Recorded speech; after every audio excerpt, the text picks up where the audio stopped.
오늘의 말씀은 사도행전 20장 25절부터 38절 말씀입니다. 할렐루야. 오늘 하루도 여러분 삶 가운데 하나님의 은혜와 평강이 함께하길 축복합니다. 바울은 마지막이 될지 모르는 중요한 여행을 앞두고 에베소 장로들을 청하여서 밀레도까지 오도록 합니다. 바울은 자기 앞에 결박과 환란이 기다리고 있다는 것을 너무나도 잘 알고 있었습니다. 그런 성도들과 이별할 것을 생각하며 자신이 사명을 감당해왔던 지난 삶을 되돌아보았습니다. 그는 에베소 장로들을 추청하여서 자신이 어떤 자세로 주의를 감당했는지를 회고하며 듣는 이들에게 도전을 주었습니다. 계속해서 지난 시간에 이어서 바울의 마지막 고별 설교를 살펴봅니다. 25절, 보라, 내가 여러분 중에 왕래하며 하나님 나라를 전파하였으나 이제는 여러분이 다 내 얼굴을 다시 보지 못할 줄 아노라. 바울은 에베소 교회 성도들을 다시 만나기 어려우리라는 것을 짐작했습니다. 그런 상황에서 바울의 가장 큰 걱정은 무엇이었을까요? 28절에서 30절, 여러분은 자기를 위하여 또는 온 양떼를 위하여 삼가라. 성령이 그들 가운데 여러분을 감독자로 삼고 하나님이 자기 피로 사신 교회를 보살피게 하셨느니라. 내가 떠난 후에 사나운 이리가 여러분에게 들어와서 그 양떼를 아끼지 아니하며 또한 여러분 중에서도 제 아들을 끌어 자기를 따르게 하려고 어그러진 말을 하는 사람들이 일어날 줄을 내가 아노라. 마지막이 될지 모르는 이 상황 속에서 바울의 가장 큰 걱정은 거짓 교리로 유혹하는 사탄의 공격에서 성도들을 보호하는 문제였습니다. 사탄은 거짓 교사들을 통해 성도들을 참된 진리에서 이탈시켜 자기를 따르게 할 것이 분명히 있기 때문입니다. 이에 바울은 성도들을 섬기는 일꾼들이 먼저 해야 할 일이 무엇인가? 하나님의 말씀을 성도들에게 가르치는 것이다. 이 사실을 상기시켰습니다. 31절 32절, 그러므로 여러분이 일깨어 내가 3년이나 밤낮 쉬지 않고 눈물로 각 사람을 훈계하던 것을 기억하라. 지금 내가 여러분을 주와 및 그 은혜의 말씀에 부탁하노니 그 말씀이 여러분을 능히 든든히 세우사 거룩하게 하심을 입은 모든 자야 가운데 기업이 있게 하시리라. 참되고 올바른 말씀이 구원의 복을 누리고 영적으로 성장하게 하고 하늘의 기업을 누리게 하는 중요한 은혜의 방편이기 때문에 이 말씀 사역에 진력을 다할 것을 부탁했던 것입니다. 32절에서 부탁하다라는 말은 히라보로 옆에 두다라는 의미의 단어입니다. 지금 사도 바울은 성령이 선택하여 부르시고 교회를 위하여 감독자로 세움받은 에베소 교회 지도자들을 주님 곁에 맡긴다고 했습니다. 또 주님 곁에 맡기는 구체적 내용을 그 은혜의 말씀이라고 했습니다. 주와 및 그 은혜의 말씀에 부탁하노니.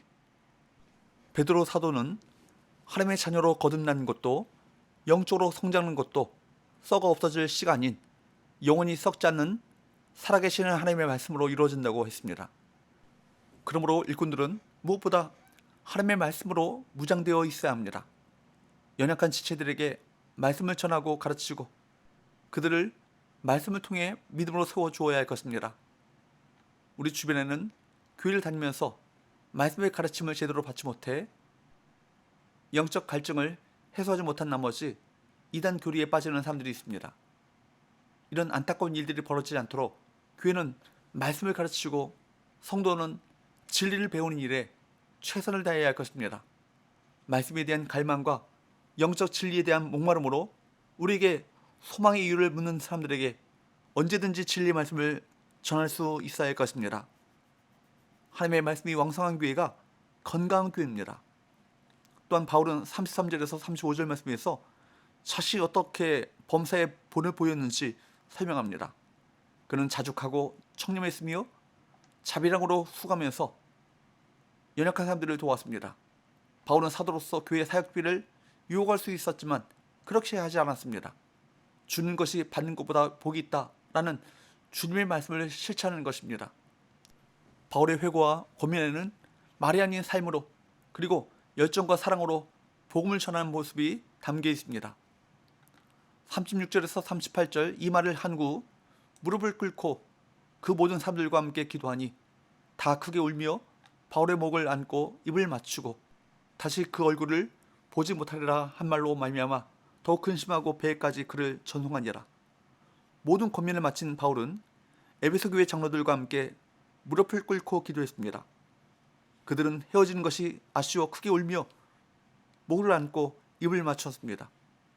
헤어질 때 아쉽고 슬프다는 것은 그 만남이 소중했음을 증명합니다. 헤어질 때 아쉽고 애틋함이 남도록 지금의 관계를 소중히 여겨야 할 것입니다. 헤어질 때를 생각하며 관계를 소중하게 세워나가는 지혜가 우리 가운데 필요합니다. 바울은 자신에게 하나님께서 허락하신 헌신의 기회와 시간을 최선을 다해 선용했습니다. 그래서 사역의 열매를 많이 맺었죠. 헤어짐을 크게 슬퍼한 에베소의 장로들이 그 증거입니다. 바울의 삶이 확실한 가르침이 되었기에 마지막 권면이 에베소 교회 감독자들에게 큰 울림을 주었습니다. 바울의 이 위탁의 말씀은 우리 모두에게도 동일하게 들려져야 합니다.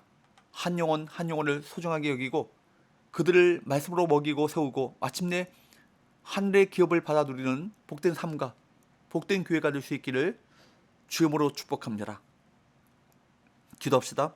하나님 아버지, 우리 교회와 모든 성도들이 우리에게 주어진 사명을 분명히 알고 그 일에 충실한 교회와 성도가 되게 하여 주옵소서. 말씀에 대한 갈망과 영적 진리에 대한 목마름으로 말씀을 배우고 말씀을 전하며 가르치는 말씀이 흥황한 건강한 교회가 되게 하여 주옵소서. 예수의 거룩하신 이름으로 기도하옵나이다. 아멘.